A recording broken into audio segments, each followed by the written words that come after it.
This handshake marks the end of hostilities between the Afghan Taliban and Pakistan. For now.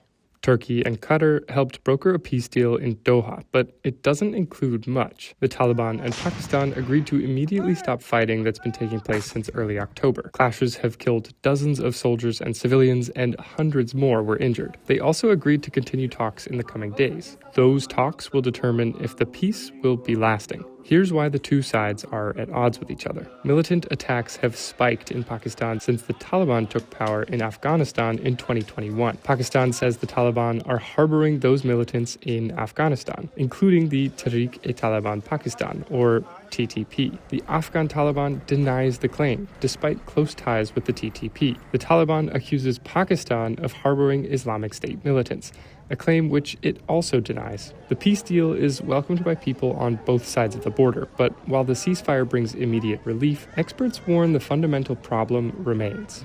For the Taliban in Afghanistan, although they've become the government, they have social bonds, they have camaraderie, they have ideological alignment, and they have a lot of friendship with the Pakistani Taliban. And now the Taliban in Afghanistan are being asked, the government of the Taliban, to crack down on these Pakistani Taliban that are responsible for attacks in Pakistan.